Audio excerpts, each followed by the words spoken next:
Bonjour à tous. Euh, c'est beau de voir ce que l'Éternel fait dans les pays où nos missionnaires partent. Amen. C'est beau de voir que la parole de Dieu est prêchée, que des gens se donnent, pas seulement en France, mais partout dans le monde, et que ce que nous faisons lorsque nous prions pour eux, lorsque nous le supportons financièrement, ça a un impact réel dans la vie d'autrui. Amen. Dieu est bon. Amen. On puisse prier simplement pour être disposé à ce que Dieu a à nous dire et que vraiment le Saint-Esprit puisse être à l'œuvre ce matin. Amen. Seigneur, nous te remercions, Seigneur, pour tout ce que tu as préparé d'avance pour nous. Seigneur, nous te remercions, Père, pour ta fidélité, pour ta bonté. Merci, Seigneur, parce que tu es là, présent, Seigneur, ce matin, Seigneur, et tu es au milieu de nous, Seigneur. Merci, mon Dieu, pour tout ce que tu fais. Merci, mon Dieu, pour tout ce que tu vas faire.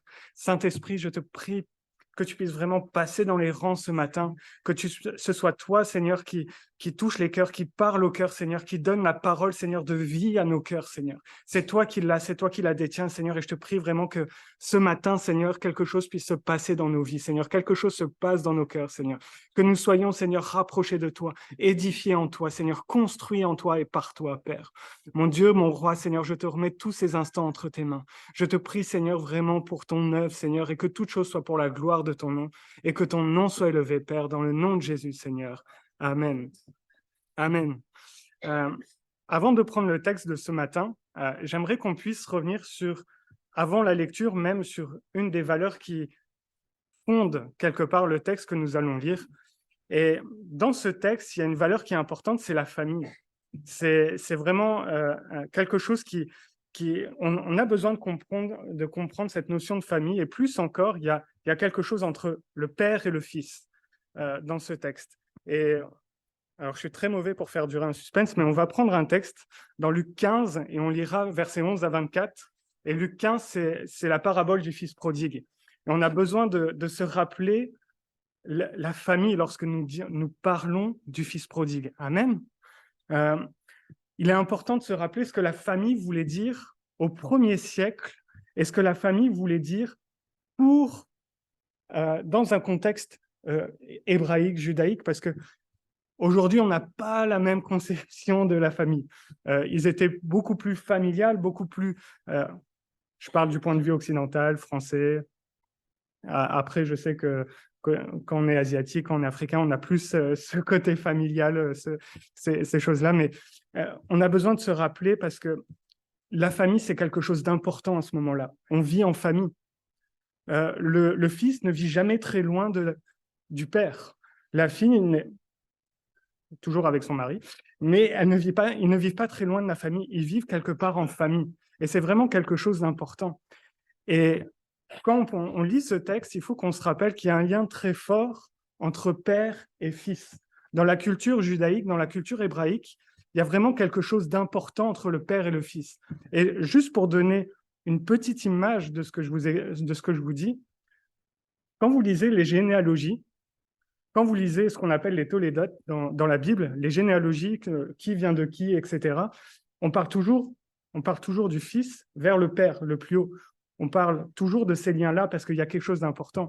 On dira David, fils d'Ésaïe, fils d'un tel, et puis on remonte et puis on arrive à Abraham et puis d'un coup Adam.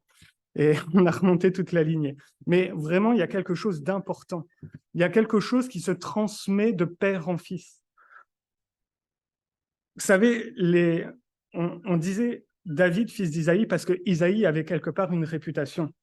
On disait Jacob, fils d'Isaac, fils d'Abraham, parce qu'on ne connaissait peut-être pas Jacob, mais on connaissait Abraham, on connaissait Isaac. Et parce qu'on connaissait Abraham, Jacob, il avait déjà une réputation dans sa vie. On savait, c'est le fils d'Abraham.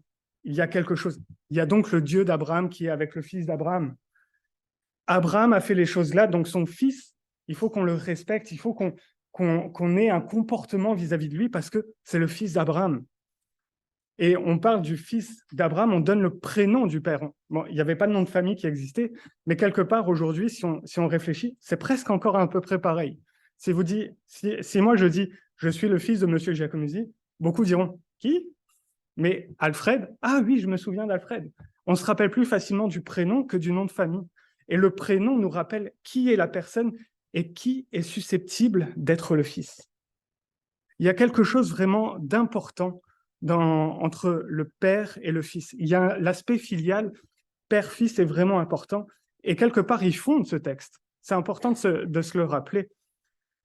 L'enfant, le fils, il est représentant de la famille. Il représente la famille. Lorsque le fils va aller à un endroit et qu'on va dire, mais c'est le fils d'un tel, il va représenter sa famille. Il devient comme ambassadeur de sa famille. Il porte et il va défendre l'honneur de son père. Aujourd'hui, on n'a plus cette notion-là. Euh, Lorsqu'on va quelque part, on ne pense pas à mon père, ou on ne pense pas à mon grand-père ou à mon arrière-grand-père, on ne pense pas à ces choses-là. On voit la personne et c'est tout. On a oublié de qui il vient. Et il faut se rappeler que le texte qu'on va lire, c'est un texte où Jésus parle à des pharisiens, des juifs. Et donc, il faut se rappeler le rôle des parents et le rôle des enfants. Les enfants, ils sont indispensables dans la famille. Ils sont indispensables parce que c'est la continuité de la famille. Amen. Quand on a des enfants, c'est beau parce que c'est la continuité de la famille. Et le rôle des parents, le premier rôle des parents, c'est de transmettre vraiment comment vivre avec l'Éternel.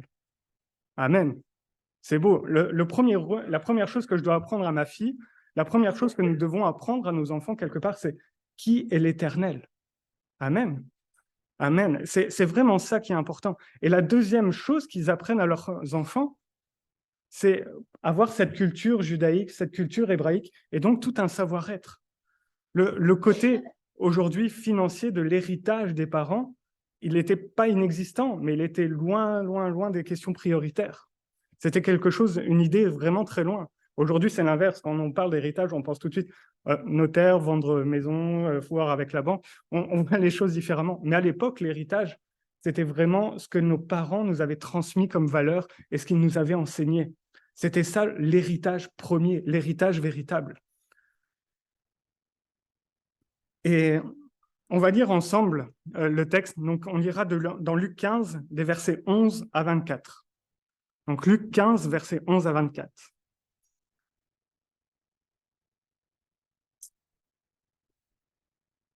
Jésus dit encore, un homme avait 2 fils. Le plus jeune dit à son père, mon père, donne-moi la part de bien qui doit me revenir. Et le père leur partagea son bien. Peu de jours après, le plus jeune fils, ayant tout ramassé, partit pour un pays éloigné où il dissipa son bien en vivant dans la débauche. Lorsqu'il eut tout dépensé, une grande famine survint dans ce pays et il commença à se trouver dans le besoin. Il alla se mettre au service d'un des habitants du pays qu'il envoya dans ses champs garder les pourceaux. Il aurait bien voulu se rassasier des carouges que mangeaient les pourceaux, mais personne ne lui en donnait. Étant rentré en lui-même, il se dit « Combien de mercenaires chez mon père ont du pain en abondance, et ici, moi, je meurs de faim. Je me lèverai, j'irai vers mon père et je lui dirai « Mon père, j'ai péché contre le ciel et contre toi. Je ne suis plus digne d'être appelé ton fils. Traite-moi comme l'un de tes mercenaires. » Il se leva et alla vers son père. Comme il était encore loin, son père le vit et fut ému de compassion. Il courut se jeter à son cou et l'embrassa. Le fils lui dit, « Mon père, j'ai péché contre le ciel et contre toi. Je ne suis plus digne d'être appelé ton fils. » Mais le père dit à ses serviteurs, « Apportez vite la plus belle robe et l'en revêtez. Mettez-lui un anneau au doigt et des souliers aux pieds. Amenez le veau gras et tuez-le, mangeons et réjouissons-nous. Car mon fils que voici était mort et il est revenu à la vie. Il était perdu et il est retrouvé. » Et ils commencèrent à se réjouir. Amen. Un texte magnifique et lorsqu'on le lit, on s'identifie tous à ce fils prodigue à raison et on a besoin de s'identifier. Et c'est vraiment un passage important et c'est vraiment quelque chose de formidable que Jésus a dévoilé comme parabole. Et j'aimerais qu'on puisse regarder juste un instant au Père. Quand je vous dis que le Père transmet quelque chose à l'enfant et que l'héritage premier, c'est l'enseignement, c'est tout ce qu'il lui a donné, le Fils va demander l'héritage financier, il va demander de l'argent. Quel arrachement pour le Père. Amen. C'est vrai, quel arrachement pour ce Père. Quel arrachement. Le Père, le déchirement, il n'est pas au niveau financier. Le Père, il n'est pas en train de se dire Waouh, je vais devoir vendre 1000 chameaux, 1000 moutons pour ramasser un peu de shekel et lui donner. Le père, le déchirement, il n'est pas financier. Il ne se dit pas, je vais perdre toute ma fortune, je vais perdre mon patrimoine. Le père, quel arrachement il vit, mais pourquoi? Parce que son fils lui demande clairement en fait une émancipation. Son fils lui dit, ce que tu m'as donné, je m'en fiche. Moi, je veux juste prendre l'argent et aller faire ma vie ailleurs. J'en ai rien à faire de toi. C'est ça quelque part que le fils est en train de dire. Il est en train de dire à son père, je veux pas qu'on m'associe avec toi. Moi, je veux ton argent. Et je pars. Dans la culture, c'est un déchirement. C'est un arrachement complet. Et je dis dans la culture, mais si on vivait ça aujourd'hui, je pense qu'on vivrait un déchirement quasi pareil. Si un de mes enfants, elle est trop petite et elle ne comprend pas ce que je dis, mais si elle devait me demander l'héritage, bon, déjà, je lui donnerais 1 euro. Mais quel déchirement, parce que quelque part, lorsque cet enfant il demande à son père l'héritage, il est presque en train de dire, tu es déjà mort pour moi, donne-moi ce qui me revient.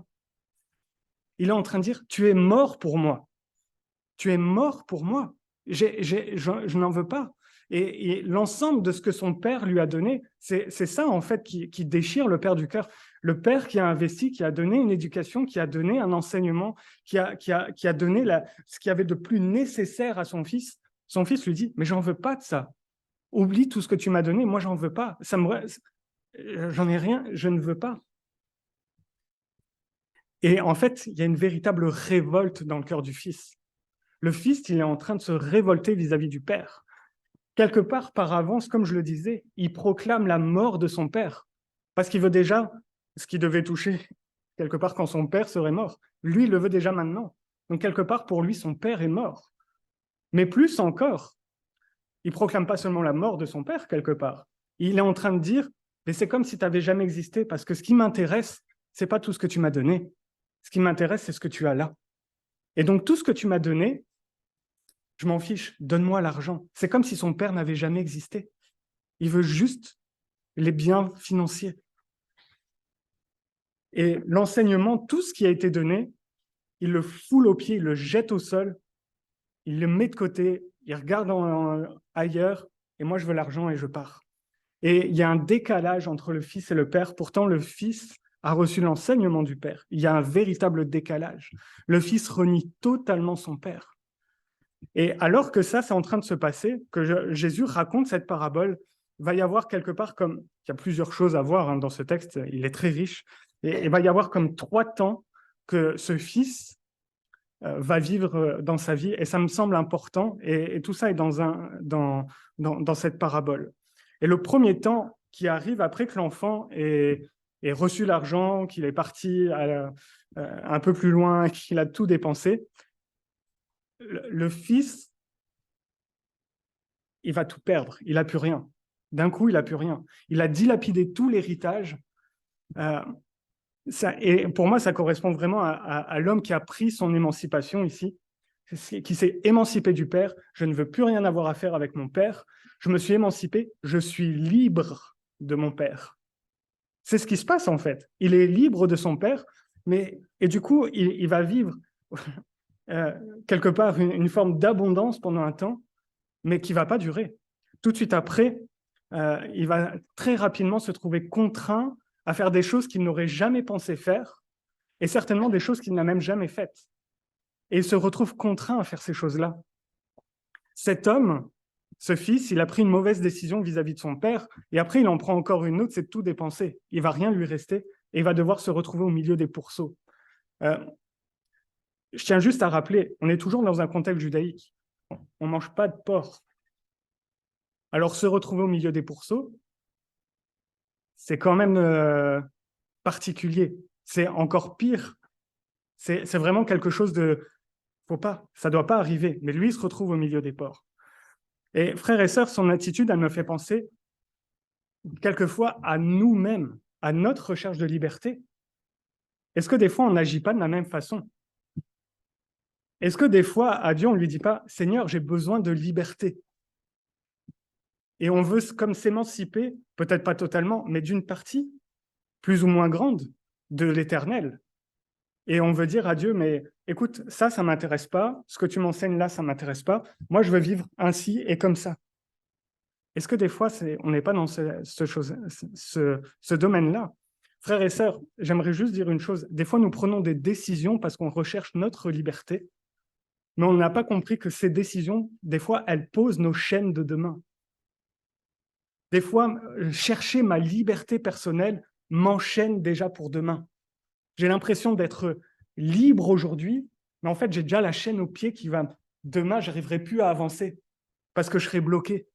Parce qu'il y a la chaîne que j'ai posée qui est là. Des fois, les chaînes qu'on a, ce n'est pas juste des attaques spirituelles. Ce n'est pas juste l'ennemi me veut du mal. C'est parce que des fois, j'ai pris des décisions dans ma vie et je me suis enchaîné tout seul parce que j'ai pris une décision à un moment. Amen. Et souvent, c'est quand on recherche notre liberté vis-à-vis de Dieu qu'on s'enchaîne. Des fois, nous cherchons tellement cette liberté qu'on s'enchaîne soi-même.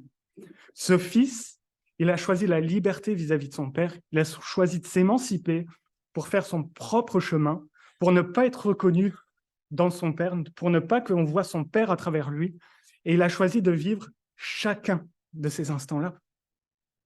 Quelque part, quand il a choisi de partir avec tout l'héritage, c'est comme s'il avait déjà choisi d'aller vivre après avec les pourceaux et de même pas manger ce que les pourceaux mangent. Il avait déjà choisi, il n'avait pas vu la portée de son choix. Parce que des fois, mais nous c'est pareil, des fois nous ne voyons pas la portée de nos choix. On voit notre choix où il nous amène demain, mais après-demain. Et encore après-demain.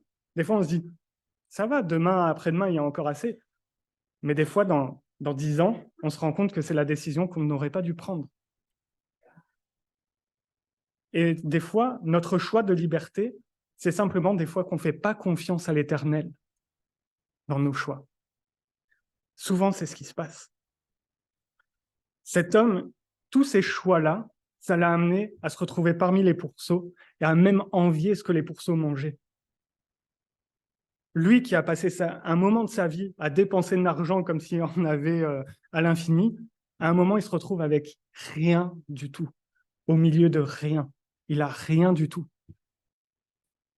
Et Jésus utilise cette image pour véhiculer un message dans nos vies. Amen.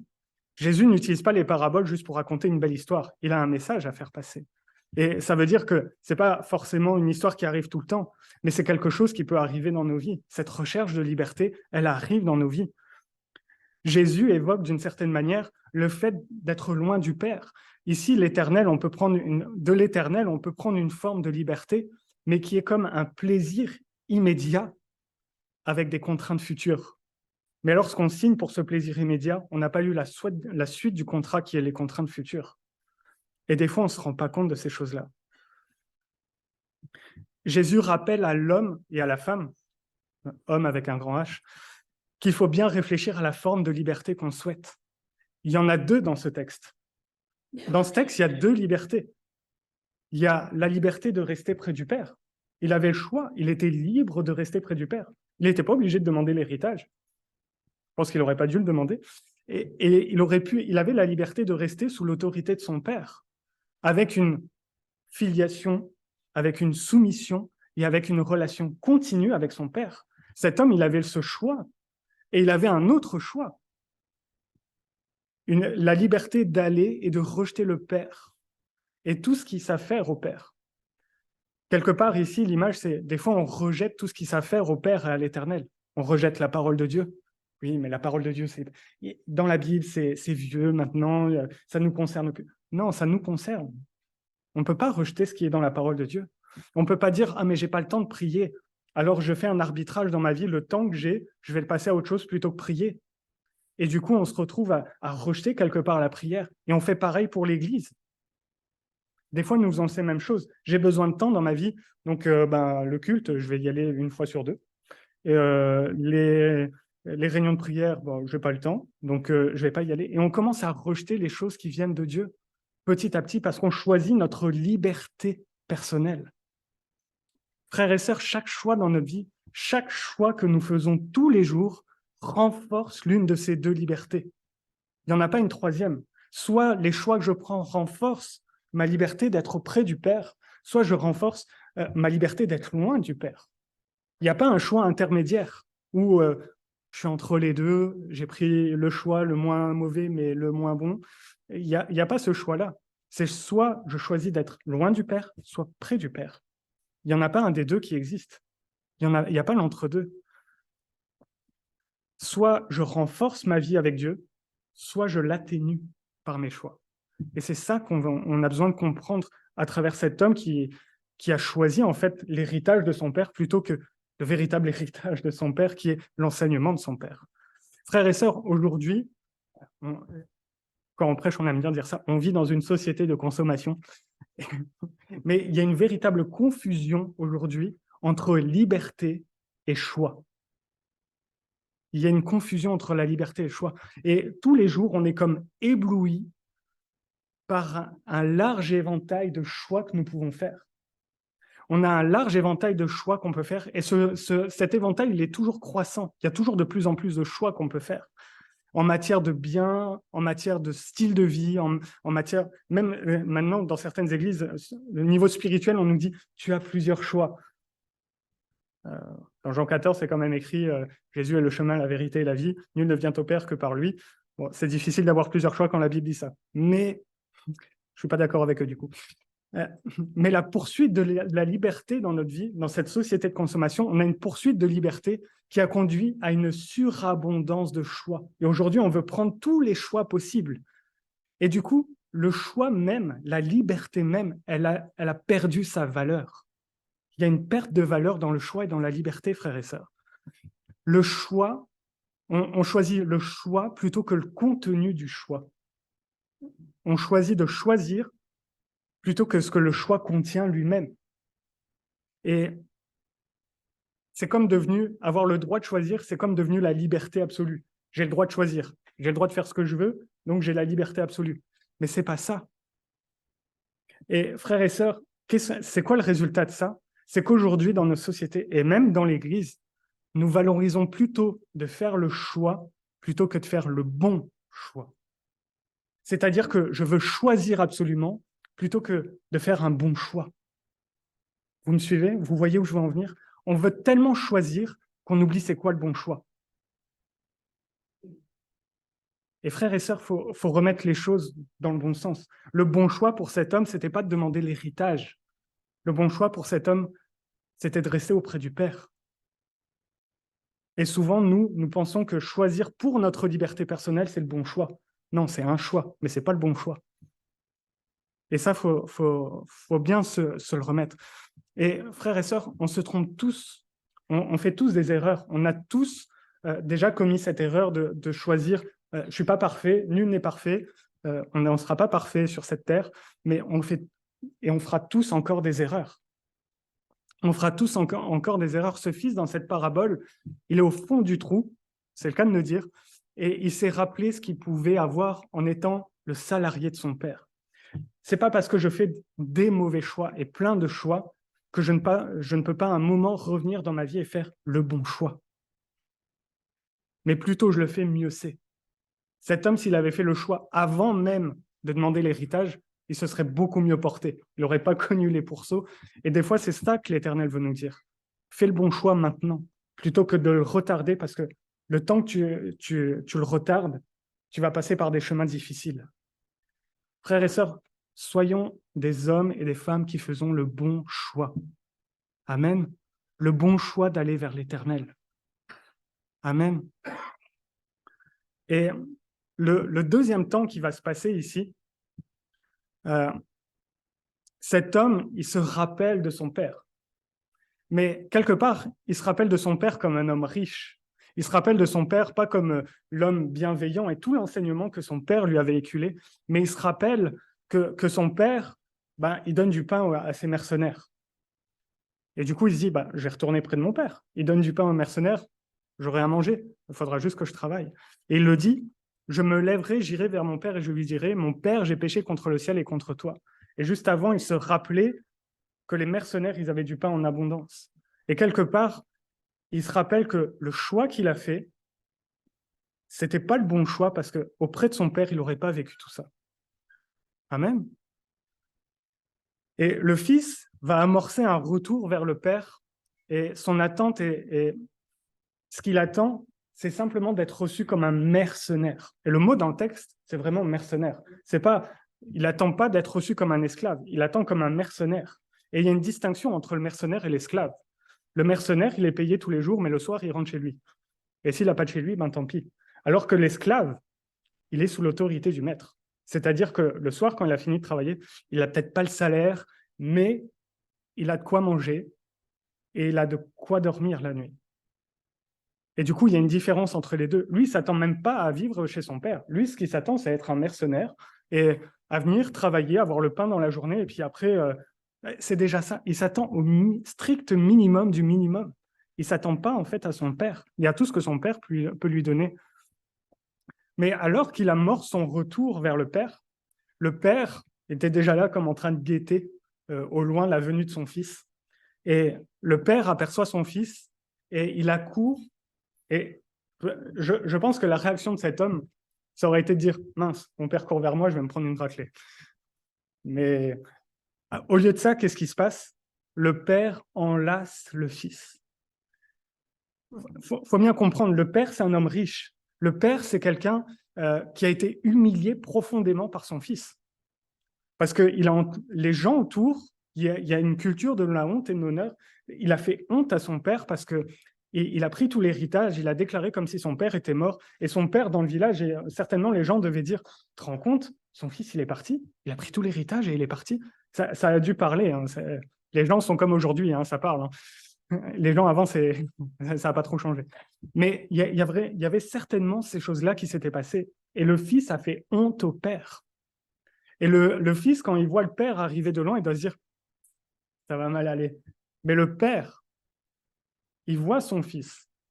Et il voit son fils qui est sale. Et il était au milieu des pourceaux. Donc, s'il est au milieu des pourceaux, il n'a pas de quoi manger, il n'a pas de quoi se changer. Donc, il devait avoir l'habit, il était plus blanc.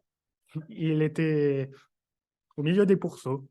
Mais le père arrive et il ne regarde pas la condition de son fils, il l'enlace. Il l'enlace, il le prend dans les bras. Et la Bible dit au verset 22, mais le père dit à ses serviteurs ensuite, et son fils lui dit, j'ai péché contre toi, contre le ciel, et il lui dit toutes ces choses. Et il s'attend peut-être à ce que son père lui dise, écoute, maintenant, tu es un mercenaire, tu vas au travail, tu ne te changes pas, et hop, au boulot, et tu auras ton pain. Il s'attend peut-être à quelque chose comme ça, voire peut-être même pire. Mais qu'est-ce que le père dit? Le père ne lui parle même pas à lui, il parle même pas au fils à ce moment-là. Il parle au serviteur qui est à côté, apportez la plus belle robe et l'en revêtez. Mettez-lui un anneau au doigt et des souliers aux pieds. Inattendu. La réaction est inattendue. Mais quelque part, c'est la même chose. Quand nous sommes dans la boue de notre péché, lorsque nous sommes nous-mêmes pécheurs et qu'on cherche un regard vers Dieu, on se dit, mais Seigneur, on voit Dieu comme un père fouettard qui va me mettre une gifle spirituelle et on ne va pas s'en remettre. Mais non, Dieu nous attend. Dieu nous attend et il attend pour nous enlacer. Amen. Dieu n'est pas, on n'est pas à la Saint-Nicolas, mais Dieu n'est pas une forme de père fouettard qui attend pour nous frapper. Dieu est un Dieu bon. L'image du Père ici, c'est l'image de l'Éternel. Il attend et il guette au loin notre retour pour nous enlacer. Amen. Dieu est un Dieu d'amour. J'aimerais vraiment reprendre ce texte par la suite et parler de l'amour du Père. Mais ce Dieu vient et nous enlace, alors qu'on est pécheur, alors qu'on a fait des mauvais choix, alors même que des fois on a renié l'Éternel, alors que même des fois on a cherché plus les bénédictions de l'Éternel, et quand on a eu notre bénédiction, on n'écoute plus, on part et on va loin.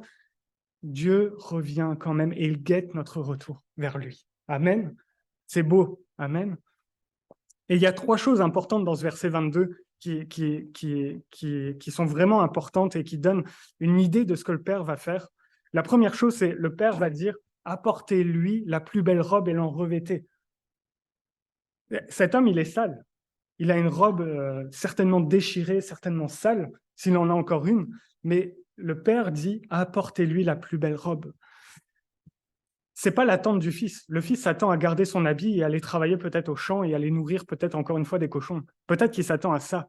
Il s'attendait certainement à se faire humilier par le Père, comme je l'ai déjà dit, mais il s'attendait peut-être à subir pour quelques morceaux de pain, mais à vivre quelque chose de dur.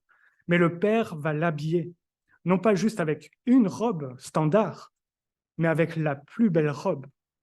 Ça veut dire quelque chose. Ça veut dire qu'on va lui donner la robe, pas la robe qu'il avait avant de partir, mais une nouvelle robe, quelque chose de nouveau, ce qu'on donne à un invité notoire. Le Fils n'est pas juste, à ce moment-là, un nouveau mercenaire qui va rentrer dans la masse salariale du Père, mais il est un invité notoire, un invité notable. Il est quelqu'un d'important qui arrive. Et comme quelqu'un d'important qui arrive, on va lui donner la plus belle robe.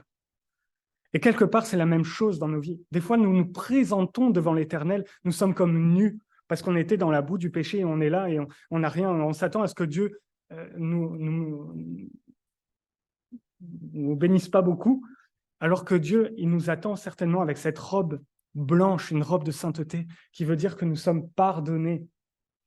Amen. Ça veut dire que je suis la bienvenue dans la maison de mon Père. Amen. La robe, elle est là pour le différencier. Cet homme qui vient d'arriver, c'est pas un servant, c'est pas un mercenaire, c'est pas un esclave, c'est pas n'importe qui. La robe va aider à différencier le fils des autres. Il n'arrive pas pour être un servant mercenaire, mais il arrive comme un invité important. Amen. Et j'anticipe, il y a une deuxième chose qui arrive, une troisième chose. Le deuxième vêtement qui va être donné à cet homme, c'est des souliers, des sandales. Et quelque part, ces souliers, ils viennent complètement compléter la robe. Parce que, alors je sais que certains ont dit que c'était les souliers de l'évangile, le zèle de l'évangile, mais ce n'est pas ça dans le texte. C'est vrai ce qui est dit, on a besoin du zèle de l'évangile, mais le texte ne dit pas ça. L'invité, on met des souliers à des gens qui ne sont pas esclaves. Donc cet homme, on lui met des souliers aux pieds, il n'est pas esclave. C'est qu'il n'est pas esclave. Amen. Il n'est pas venu en tant qu'esclave. Les esclaves marchaient sans sandales à l'époque-là. Ils n'avaient rien aux pieds, ils marchaient les pieds nus, dehors comme dedans. Qu'il y ait de la neige, du sable, des cailloux, du verre, il n'y en avait pas, mais peu importe ce qu'il y avait, ils marchaient les pieds nus. Et le fait de mettre des souliers aux pieds n'est pas lié, comme je le disais, aux chaussures, mais ça fait référence au fait que cet homme est venu et qu'il ne sera pas esclave. Cet homme n'est plus esclave, il n'est plus errant, il n'est plus un mendiant de dehors, il n'est plus quelqu'un qui est dehors et qui mendie son pain. Il a trouvé un endroit où il n'est plus esclave, un endroit où il sera considéré. Mais il y a une deuxième signification en fait de mettre des souliers, des sandales. Dans la tradition, lorsque l'on recevait un invité chez soi, les invités automatiquement, ils enlevaient les sandales. Et c'est comme ça qu'on repérait chez qui on était. Parce que ceux qui n'avaient pas de sandales, ils n'étaient pas chez eux. Ceux qui avaient des souliers, ils étaient chez eux. Le Fils met des souliers. Il n'est pas un invité qui va repartir dans quelques minutes ou dans quelques heures ou quelques années. Il arrive et il va rester. Frères et sœurs, c'est la même chose dans nos vies. Dieu nous donne une robe. Il nous habille. Il nous donne un vêtement blanc. Et lorsque je rentre dans la maison du Père, je ne suis pas invité à rester quelques minutes et ensuite à repartir, à continuer mon chemin. Je suis invité à rester. Dieu me met des souliers aux pieds pour que je puisse rester dans sa demeure et que je ne suis pas simplement un invité, mais que je sois considéré. Je suis quelqu'un d'important dans la maison de mon Père. Ça ne fait pas de moi quelqu'un d'important. Hey, je suis important dans la maison du Père. C'est pas ça, mais je suis important. Mon Père m'aime et veut que je reste. Amen. C'est quelque chose d'important. Et on peut quelques instants s'arrêter sur ces choses-là, mais une fois que nous revenons à Dieu, le Père est une image de Dieu, c'est une parabole, et le Fils est une image de nous. Amen. Amen. Je suis une image du Fils parce que je suis pécheur et lui aussi. Amen. Mais je suis revenu à Dieu. Et tout ce qu'il a eu, le Fils, était immérité. Ma grâce, la grâce que je vis est imméritée. Frères et sœurs, Christ est venu mourir à la croix pour nous, pour que nous puissions avoir ce vêtement blanc, pour que nous puissions avoir ces souliers. Parce que Christ est mort à la croix, j'ai ces choses-là. Parce que Christ est mort à la croix pour toi, mon frère et ma sœur, je suis vu comme saint à travers le sang de Christ. Amen. Je suis vu avec un vêtement blanc à travers Christ. Amen. Et j'ai des souliers parce que je ne suis pas simplement un invité de passage dans la maison de mon Père, mais je suis quelqu'un qui va rester dans la maison du Père. Amen. Cette grâce, elle est imméritée. La grâce que j'ai, elle est imméritée. Je ne la mérite pas. Ce n'est pas parce que je suis une bonne personne, ce n'est pas parce que ci ou ça. Je ne la mérite pas. Le Père est venu simplement vers moi. Amen. Je suis pardonné. C'est ça ce qui se passe dans le texte. Le Fils, il est pardonné. Il a déclaré son Père mort. Il a fait toutes ces choses. Il a humilié son Père.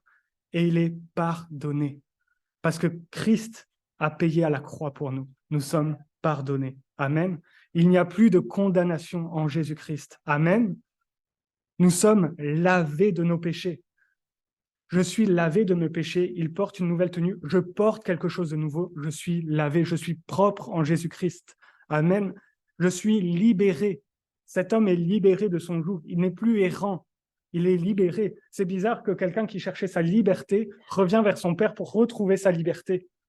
Mais des fois, la recherche de notre liberté nous emprisonne. Et j'ai besoin de me tourner vers le Père pour être vraiment libre. Mais c'est parce que la liberté a perdu du sens qu'on ne sait pas c'est quoi la liberté en Christ. La liberté en Christ, c'est la liberté de pouvoir voir le péché qui vient et qui me dit « tu es un pécheur ». Non, je ne suis plus pécheur, je ne suis plus esclave du péché, je ne suis plus esclave de la mort, je suis libre en Christ. Amen. Je suis libre dans celui qui m'a libéré, je suis libre dans celui qui est mort et qui a payé à la croix pour moi. Amen. En Jésus-Christ, je ne suis plus esclave de ma vie d'avant. J'étais un pécheur, je péchais continuellement. Je parle de moi, je péchais continuellement, je pêche encore, mais je suis libre de dire au péché, je ne suis plus ton esclave. Je ne suis plus enchaîné par le péché, je suis enchaîné par l'amour de Christ. Amen. Je suis libre en Jésus-Christ. Comme le Fils, nous venons au Père, mais ce n'est pas un esclavage que nous sommes invités à revêtir, mais c'est à demeurer en homme libre et libéré en Christ. Je ne suis plus esclave de la chair. J'appartiens à Christ et j'appartiens au roi des rois. Amen. C'est quelque chose d'important et c'est quelque chose qu'on a besoin de se rappeler. La parabole du Fils prodigue n'est pas juste une parabole d'évangélisation pour prêcher l'évangile. C'est une parabole qui me parle à moi encore aujourd'hui, qui est enfant du roi des rois.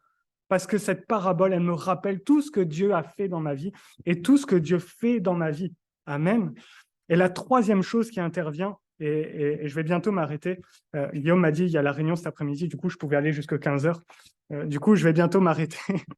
La troisième chose qui intervient, le Père va mettre une bague au doigt du Fils. Il va mettre une bague au doigt du Fils. Il y a un symbole fort ici. Le Fils est réintroduit comme Fils. Il n'est pas un invité notoire qui va rester, il est Fils. Pleinement, sa filiation, la paternité du Père n'est pas diminuée, il n'y a rien de diminué, il est fils et c'est total. Le Fils, excusez-moi, mais le Fils est totalement fils à nouveau. Il n'a pas perdu son Père. Son Père l'aime comme s'il n'était jamais parti. Frères et sœurs, Dieu nous aime comme si nous n'avions jamais péché. Parce qu'en Christ, tout est payé. Amen. Et frères et sœurs, des fois, on est là et on entre dans la maison de Dieu. Dieu nous a sauvés, mais on a du mal à voir que nous sommes enfants, fils et filles de Dieu. Mais j'ai besoin de me rappeler que je suis fils. C'est pas mauvais de dire je suis fils de Dieu. Je ne suis pas le fils de Dieu qui est mort à la croix, mais je suis fils de Dieu. Je suis un fils de Dieu. Il y a des filles de Dieu. Je ne suis pas une fille de Dieu. Mais il y a une invitation à rester ici. Et quelque part, il y a une invitation, reprends ta place de fils. Frères et sœurs, on a besoin de reprendre notre place de fils. Amen. J'avance un peu dans mes notes, mais frères et sœurs, des fois, nous avons tellement péché, ou nous disons, j'ai péché, j'ai trop péché, je ne peux plus être fils de Dieu. Alors je serai comme ce mercenaire, comme ce fils, je vais m'approcher du Père et je vais être fils. Mercenaire. Et des fois, on se dit, mais je vais juste rester un petit peu... excusez-moi, on chante souvent ce chant, un jour dans tes parvis vaut mieux que mille ailleurs, mais des fois, on veut juste rester dans le parvis. Mais Dieu nous invite, parce que nous sommes fils, Dieu nous invite à rentrer dans le lieu très saint, à rentrer dans sa présence. Frères et sœurs, je n'ai pas trop péché pour que la main de Dieu m'exclue et que je ne sois pas fils. Des fois, nous pensons ça, et c'est des mensonges de l'ennemi. C'est des mensonges qui nous emprisonnent. Je n'ai pas trop péché pour que l'Éternel ne me reprenne pas. Christ est mort à la croix pour tous mes péchés. Et souvent, je me posais la question, mais peut-être que j'ai été trop loin, et maintenant Dieu ne peut plus. Vous savez, il y a un seul péché qui n'est pas pardonné, c'est le blasphème contre l'Esprit Saint. Et j'aime à le redire, si vous pensez que vous pouvez encore être pardonné, c'est que vous n'avez pas blasphémé. Et tant que vous cherchez le pardon de Dieu, c'est que vous n'avez pas blasphémé. Parce que celui qui a blasphémé, le Saint-Esprit ne lui permet pas, quelque part, de penser qu'il peut être pardonné. C'est ça le blasphème contre l'Esprit. C'est pas juste, des fois, on se dit, ah, mais j'ai peur d'avoir insulté le Saint-Esprit. Mais l'insulte contre le Saint-Esprit, c'est de dire, je n'ai plus besoin d'être pardonné par toi. Et je ne veux plus être pardonné par toi. C'est pas avoir un mot dur ou quelque chose. Parce que des fois, on se dit, oh, je l'ai pensé, alors peut-être que je l'ai fait. Non, c'est pas ça. Dieu est mort à la croix pour nos péchés. Et c'est pas parce que des fois je perdure parce que je suis en lutte dans un péché que Dieu m'abandonne, que Dieu dit je peux plus rien pour lui. Dieu peut te rattraper. Dieu tend sa main vers toi. Et des fois on est là et on regarde Seigneur, où es-tu? Mais Dieu court vers nous et on résiste et on dit mais non, tu peux pas. Dieu veut nous donner une bague pour nous dire tu es fils maintenant. Et on se dit mais Seigneur, je mérite pas d'être fils et on retire notre main. C'est immérité d'être fils, mais Dieu te le donne quand même. Tu es fils et fille de Dieu. Du moment où Christ règne dans ta vie, tu n'es plus obligé de vivre comme dehors, mais tu peux vivre comme le fils du roi des rois. Et ça a des implications, frères et sœurs. Parce que le fils, c'est ce que je disais, le fils, c'est celui qui porte l'honneur du Père là où il va. Ça veut dire que lorsque je vais au travail, je me comporte comme le fils du roi des rois. Ça veut dire que lorsque je marche dans la rue, je me comporte comme le fils du roi des rois. Je ne me comporte pas comme quelqu'un qui ne connaît pas l'Éternel. Parce que si je le fais, quelque part, c'est comme si je prenais l'enseignement du Père, je le jetais et je le foulais encore au pied à nouveau. Je suis fils du roi des rois, je suis ambassadeur du roi des rois. Frères et sœurs, à l'époque, des nations étaient créées par la famille. C'était la famille, un clan, une tribu, une nation. Christ est venu, il a dispensé le salut pour que nous devenions une nation en Christ. Et donc, je suis ambassadeur. Il y a des réalités qui adviennent à ce moment-là. Je ne peux plus être n'importe qui, mais j'avance. Et frères et sœurs, ne restons pas, je vais m'arrêter, mais ne restons pas bloqués, faisons le pas vers le Père. N'ayons pas peur de dire, Seigneur, je ne mérite pas. Ne le disons pas, nous ne méritons pas. Nous le savons, nous ne méritons pas le salut. Mais Dieu le donne quand même. Et Dieu nous appelle à être fils du roi des rois. Dieu nous donne cette bague. Amen. Dieu nous transforme et nous change.